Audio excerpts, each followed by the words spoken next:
दोस्तों, ये कहानी है एक छोटी लड़की जो कि रहती थी राजनगर के एक शांत से मोहल्ले में। उसका नाम था रोशनी। रोशनी के नाम की तरह ही उसका दिल भी बेहद ही उजला उजला था। वह बेहद ही खुश मिजाज लड़की थी।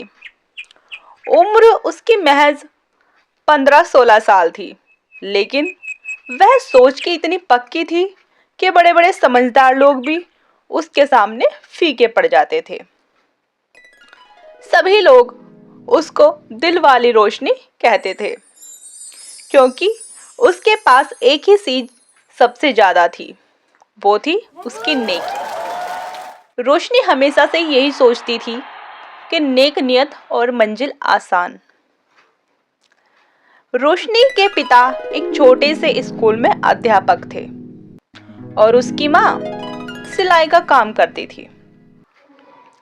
उनके पास पैसा थोड़ा कम था, पर घर में मोहब्बत खूब थी। सभी प्यार से रहते थे।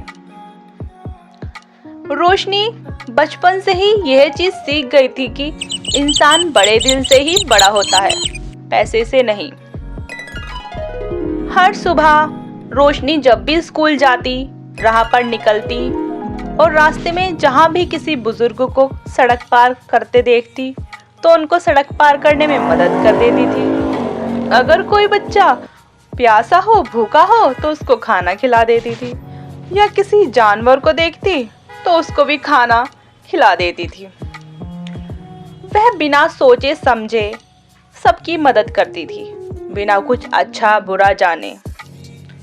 उसे कभी चर्चा नहीं चाहिए थी कि कोई उसकी आगे वाहवाही करे या फिर उसका नाम हो। वह बस बिना किसी इनाम के ये अच्छाई की राह पर चलती रही। बस एक मुस्कान उसके लिए काफी थी। एक दिन स्कूल जाते वक्त उसने देखा कि बस स्टैंड के पास एक बुजुर्ग आदमी बैठे हुए हैं, जो कि बेहद ही परेशान से दिख रहे थे।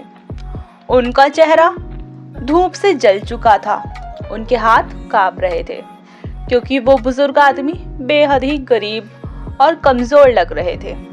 उनके कपड़े भी फटे थे और आंखें बिल्कुल शांत। ऐसा लगता है मानो जैसे उनकी भीतर दुनिया का सारा अनुभव छिपा हो।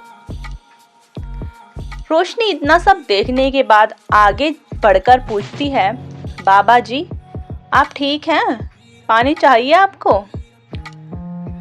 वो बेचारे बुजुर्ग मुस्कुराते हैं और कहते हैं, बिटिया, भगवान ने चाहो तो ठीक हो जाऊंगा। मैंने 2 दिन से नहीं खाना खाया है। इतना सुनते ही रोशनी अपना टिफिन खोल देती है और बाबा जी को आधी रोटी देकर खुद रखकर बाकी उनके सामने दे देती है और बोलती है, ये लो बाबा जी, आप थोड़ा सा खाना खा लो। बाबा खाना लेकर खाना खाने लगते हैं और रोशनी को बहुत दुआएं देते हैं। उस दिन से रोशनी रोज उन्हें देखने लगी। रोज बस स्टैंड पर आती और उनको खाना दे देती, कभी दवाई कभी पानी। धीरे धीरे दोनों के बीच एक अजीब सी खूबसूरत दोस्ती बन चुकी थी। अब हर रोज रोशनी उनके पास जाती, उनका ख्याल रखती। एक दिन बाबा ने पूछा, बेटा, तुम मेरे लिए इतना क्यों करती हो? बताओ। रोशनी हंसने लगी, क्योंकि भगवान ने मुझे हाथ दिए हैं बाबा जी, ताकि मैं किसी और का हाथ पकड़ सकूं, ताकि मैं उनकी मदद कर सकूं। एक दिन रोशनी की नेकी से सभी खुश थे। रोशनी की नेकी से सभी बेहद खुश थे, लेकिन एक ऐसा व्यक्ति भी था जिसे ये बात उसकी बेहद चुभती थी। उसका ही क्लासमेट, जिसका नाम था मोहन। मोहन एक अमीर घर का लड़का था। उसे लगता था कि दूसरों की मदद करना दिखावा है। जब भी रोशनी किसी की मदद करती थी तो वो रोशनी का मजाक उड़ाता था और बोलता, उसको ताने देता था। कहता, अरे मदर टेरेसा, आज किससे बचाया? तुम इतनी दया क्यों करती हो? कोई फ़ायदा भी होता है तुम्हें? लेकिन रोशनी थी शांत स्वभाव की। रोशनी बस मुस्कुराकर रह जाती।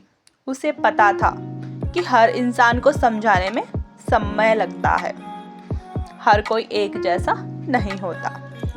लेकिन एक दिन कुछ ऐसा हुआ जिसने सब कुछ बदल दिया।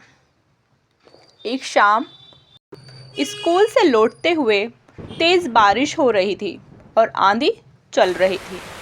पेड़ गिर रहे थे, सब कुछ अस्त व्यस्त हो चुका था। बिजली चमक रही थी।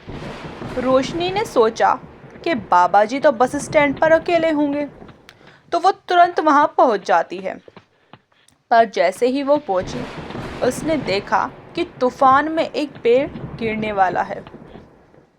वह घबरा जाती है, ठीक वहाँ जहाँ बाबा जी बैठे होते हैं। रोशनी की चीख निकल जाती है। रोशनी चिल्लाकर बोलती है, बाबा जल्दी उठिए, जल्दी पेड़ गिरने वाला है। पर बाबा बेचारे कमज़ोर थे। तभी पीछे से कोई दौड़ता हुआ आया और वह कोई और नहीं बल्कि मोहन था। उसने पेड़ गिरने से पहले बाबा जी को खींचकर किनारे कर लिया। तीनों भीग गए, कांपने लगे और एक छोटी सी दुकान की छत के नीचे आकर खड़े हो जाते हैं। बाबा जी रो रहे थे और कहने लगे, बिटिया अगर तुम आज ना आती तो आज तो मैं। इतना ही कहते हुए रोशनी उनका हाथ पकड़ लेती है और बोलती है, बाबा जी आप मेरे लिए परिवार जैसे हैं, मैं कैसे ना आती? आपका ख्याल रखना मेरी जिम्मेवारी है। अब मोहन बिल्कुल चुप खड़ा था, शांत। पहली बार मोहन की आंखों में पहली बार सम्मान दिखाई दे रहा था। अगले दिन जब रोशनी स्कूल जाती है तो वो देखती है बाबा जी के हाथ में कोई कागज़ है जिसको बाबा जी बेहद ध्यान से देख रहे थे। तो वो बाबा जी के पास जाती है और बाबा मुस्कुराते हैं, हंसते हैं और कहते हैं कि बिटिया मैंने तुमसे एक बात छुपाई थी, लेकिन अब नहीं छुपा सकता। उन्होंने वह कागज़ रोशनी की तरफ बढ़ाया। रोशनी हैरान। वह कागज़ एक बैंक स्टेटमेंट था जिसमें लाखों रुपये थे और वह बाबा से बोलती है, बाबा ये? बाबा बोलते हैं, बेटा मैं वास्तव में राजनगर का ही एक पुराना व्यापारी हूँ। एक हादसे में मैं अपना परिवार और सब कुछ खो चुका हूँ।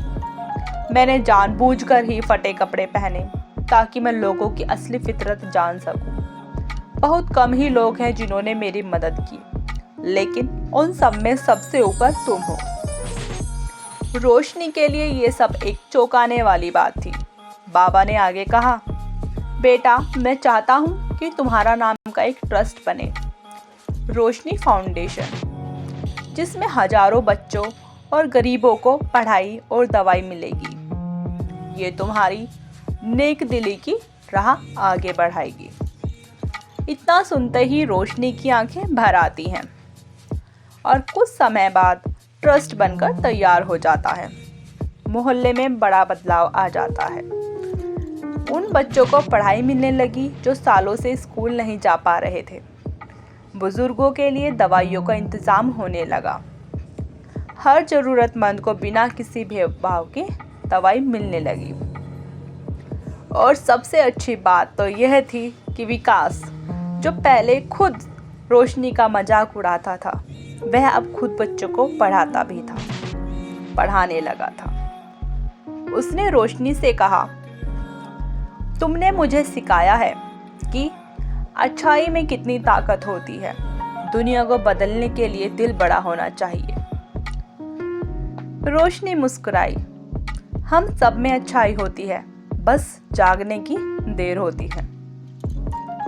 अब राजनगर पहले जैसा नहीं रहा।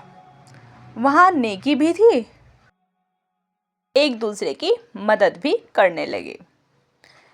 किसी के पास पैसा कम था तो समय दे देता था, किसी के पास समय कम था तो पैसे और दुआ दे देता था। बस दिल सबके बड़े हो गए। बाबा कहते थे यह शहर नहीं चमका बल्कि हमारी रोशनी चमकी है। और यह बात सच भी थी। एक नेकदिल लड़की ने अपनी छोटी सी दया दृष्टि से इतने दिलों पर रोशनी भर दी कि वह खुद का नाम नहीं एक एहसास बन चुकी थी। तो दोस्तों, हमें इस कहानी से यही सीख मिलती है, नेकी कभी छोटी या बड़ी नहीं होती, नेकी बस नेकी होती है। और ये कहावत तो आप सभी ने सुनी ही होगी कि नेक नियत और मंजिल आसान। जिसकी नियत नेक होती है उसको मंजिल भी आसानी से कभी ना कभी तो मिल ही जाती है। तो दोस्तों, ऐसी ही और कहानियाँ सुनने के लिए हमारे चैनल को सब्सक्राइब कर लीजिए और इस वीडियो को लाइक एंड शेयर कर दीजिए। Thank you.